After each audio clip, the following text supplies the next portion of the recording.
பயங்கரவாத தடை சட்டம் வெகு விரைவில் நீக்கப்படும். நீதி அமைச்சர் திட்டவட்டம். இலங்கை மின்சார சபைக்கு உச்ச நீதிமன்றம் பிறப்பித்துள்ள அதிரடி உத்தரவு. ராஜபக்சகளின் மோசடிகளை ஆதரித்த ஜேவிபி எதிர்த்தரப்பு பகிரங்கம். தேர்தல் ஆணைக்குழுவின் விசேட அறிவிப்பு. மீண்டும் ஒரு துப்பாக்கி சூடு, சிறுமி பலி, பெண் வைத்தியசாலையில். நாட்டை வந்தடைந்த வாகனங்கள் வாங்க உள்ளோருக்கு மகிழ்ச்சி தகவல். நாளை முதல் நடைமுறைக்கு வரும் புதிய எரிபொருள் விலை சூத்திரம். ஆசிரியர் அதிபர் சம்பள உயர்வு ஏமாற்றும் பிரதமர், சாடும் ஆசிரியர் சங்கம். அமெரிக்க ஜனாதிபதி டொனால்ட் ட்ரம்பிற்கு கொலை மிரட்டல்.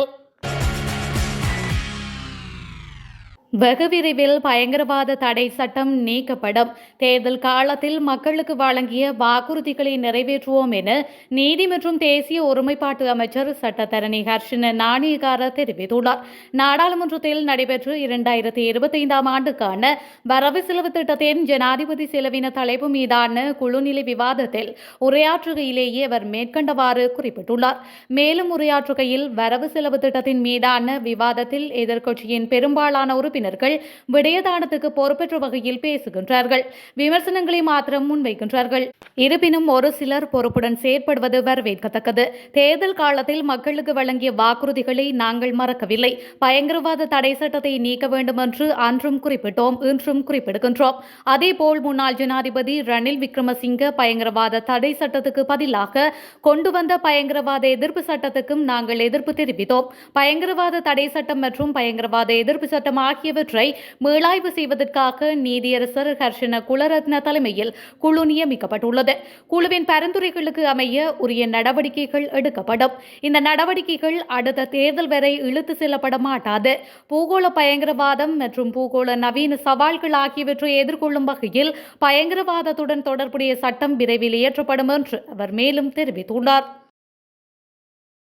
ஹெல்பிங் அம்பாந்தோட்டை திட்டத்தில் மோசடி குற்றச்சாட்டில் மஹிந்த ராஜபக்ஷவின் பெயர் தெரிவிக்கப்பட்டிருந்ததை அறிந்து கொண்டே 2005 அவரை பிரதமராக்க மக்கள் விடுதலை முன்னணி நடவடிக்கை எடுத்திருந்தது என நாடாளுமன்ற உறுப்பினர் முஜிபுர் ரஹ்மான் சுட்டிக்காட்டியுள்ளார். மேலும் மக்கள் விடுதலை முன்னணி 2005 எடுத்த தவறான தீர்மானங்களின் பெறுபேறாகவே தற்போது மோசடிகள் தொடர்பில் கதைக்க வேண்டியுள்ளது என கூறியுள்ளார்.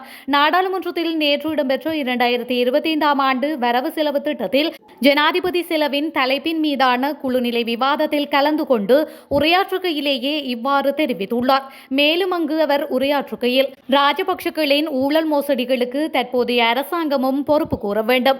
2005 ஆண்டில் ராஜபக்சகளை இப்போது ஆட்சியில் இருப்பவர்களே ஆட்சிக்கு கொண்டு வந்தனர். அப்போதும் நான் அவர்களுக்கு எதிரான தரப்பிலேயே இருந்தேன். ஆனால் ராஜபக்சகள் மோசடியில் ஈடுபட்டுள்ளனர் என்று இப்போது கூறுபவர்கள் அவர்தான் சிறந்த நபர் என்று கூறும் மேடையிலேயே அன்று இருந்தனர். நீங்கள் எடுத்த தவறான அரசியல் தீர்மானங்களின் பெறுபேறுகளையே இப்போது நீங்கள் கூற வேண்டி ஏற்பட்டுள்ளது. ராஜபக்சகள் திருடர்கள் என்று தெரிந்து கொண்டே அவர்களை ஆட்சிக்கு கொண்டு வந்தீர்கள். ராஜபக்சகளின் மோசடிகளை கூறும்போது எங்களை பார்த்து கூற வேண்டாம். அன்று நீங்கள் எடுத்த தவறான தீர்மானத்திற்கே இன்று மக்கள் நட்ட ஈட்டை செலுத்த வேண்டியுள்ளது என்று அவர் மேலும் தெரிவித்துள்ளார். ஹெட்டிபொல போலீஸ் பிரிவின் மகுளகம பகுதியில் நேற்றிரவு துப்பாக்கி சூட்டுக்கு இலக்காகி மருத்துவமனையில் அனுமதிக்கப்பட்ட சிறுமி ஒருவர் உயிரிழந்துள்ளார். குறித்த சம்பவத்தில் ஒரு பெண்ணும் ஒரு சிறுமியும் காயமடைந்து குளியாப்பட்டி மருத்துவமனையில் அனுமதிக்கப்பட்டதாகவும் அங்கு சிறுமி உயிரிழந்ததாகவும் போலீசார் தெரிவித்துள்ளனர். இந்த நிலையில் ஹெட்டிபொல போலீசாருக்கு கிடைத்த தகவலின் அடிப்படையில் சம்பவம் தொடர்பான விசாரணைகள் நடைபெற்று வருகின்றன. உயிரிழந்த சிறுமி 9 வயதுடையவர் என்றும் ஹெட்டிபொல மகுளகம பகுதியை சேர்ந்தவர் என்றும் தெரிவிக்கப்பட்டுள்ளது.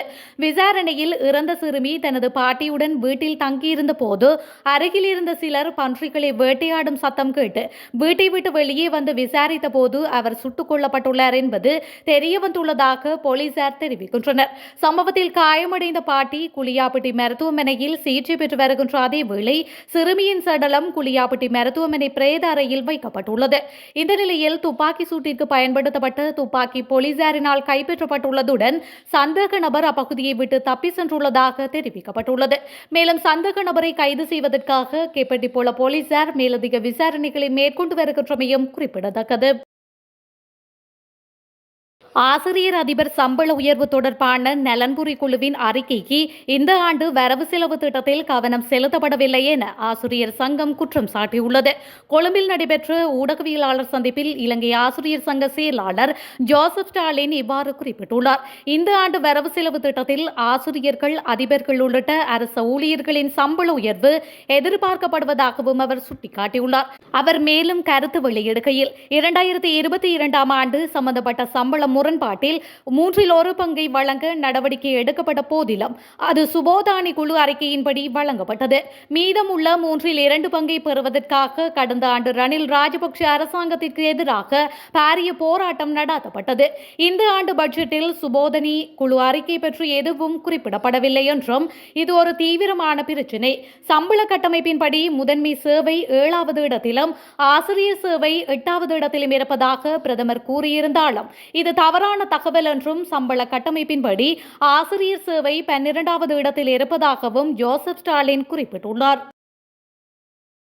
மின்சார இணைப்புகளை வழங்கும் போது அனைத்து நுகர்வோரிடமிருந்தும் வசூலிக்கப்படும் பாதுகாப்பு வைப்பு தொகைக்கான வருடாந்த வட்டியை இலங்கை மின்சார சபை செலுத்த வேண்டும் என்று உச்சநீதிமன்றம் உத்தரவிட்டுள்ளது. இது தொடர்பாக மின்சார சபை தாக்கல் செய்த மனுவை பரிசீலித்த உச்சநீதிமன்றம் இந்த உத்தரவை பிறப்பித்துள்ளது.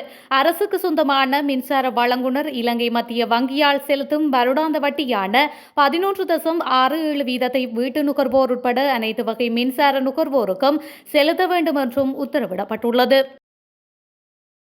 எரிபொருள் விநியோகஸ்தர்கள் தற்பொழுது பெற்று வரும் 3% தள்ளுபடி ரத்து செய்யப்பட்டுள்ளதாக பெட்ரோலிய கூட்டுத்தாபனத்தின் தலைவர் JASDS ராஜகருணா தெரிவித்துள்ளார். அதன்படி நாளை முதல் நடைமுறைக்கு வரும் புதிய சூத்திரத்தின்படி பணம் செலுத்தப்படும் என்றும் அவர் மேலும் சுட்டிக்காட்டியுள்ளார். இன்று நடைபெற்ற ஊடகவியலாளர் சந்திப்பில் கருத்து தெரிவித்த போதே அவர் இந்த விடயத்தினை குறிப்பிட்டுள்ளார். இங்கு தொடர்ந்தும் கருத்து தெரிவித்த அவர் இவர்களுக்கு 3% தள்ளுபடி கிடைத்திருந்தது. 2022 மார்ச் 10 அன்று வெளியிடப்பட்ட சுற்றறிக்கையின்படிதான் அது நடைமுறைப்படுத்தப்பட்டிருந்தது. அதன்படி இப்போது செலுத்தப்படும் தொகை சட்டவிரோதமானது. அந்த சுற்றறிக்கையில் தெளிவாக குறிப்பிடப்பட்டுள்ளது. டீசலின் விலை 121 ரூபாவுக்கு மேல் சென்றால் அதற்கு தொடர்புடைய 3% தொகையை தான் செலுத்த வேண்டும். பெட்ரோலுக்கு 162 ரூபாய், அப்படி என்றால் 1 லிட்டர் பெட்ரோலுக்கு இவர்களுக்கு தள்ளுபடியாக 3.63% கிடைக்க வேண்டும். டீசலுக்கு 4.86% கிடைக்க வேண்டும். ஆனால் கடந்த மாதம் 3% கணக்கிடப்பட்டால் பெட்ரோலுக்கு 92க்கு 8.52 ரூபாவும், பெட்ரோல் 95 மற்றும் சூப்பர் டீசலுக்கு அதைவிட அதிகமான தொகையும் கிடைக்கின்றது. இனி மின்சார கட்டணம் அல்லது நீர் கட்டணம் உயர்ந்தால் அதற்கு தேவையான தொகை இந்த சமநிலைப்படுத்தலின்படி கிடைக்கும். இது மிகவும் நியாயமானது. மக்கள் பக்கத்தில் இருந்து பார்த்தாலும் எந்த பிரச்சனையும் இல்லை என அவர் மேலும் தெரிவித்துள்ளார். அமெரிக்கர்களுக்காக எழுந்து நின்று அமெரிக்காவை சிறந்த நாடாக மாற்ற முயற்சிப்பதால் தனக்கு தொடர்ந்தும் கொலை மிரட்டல்கள் வருவதாக அமெரிக்க ஜனாதிபதி டொனால்ட் ட்ரம்ப் தெரிவித்துள்ளார். 2வது முறையாக அமோக வெற்றி பெற்று ஜனாதிபதியாக தேர்ந்தெடுக்கப்பட்ட டொனால்ட் ட்ரம்ப் தனது முதல் அமைச்சரவை கூட்டத்தில் கலந்து கொண்ட போது இவ்வாறு கூறியுள்ளார்.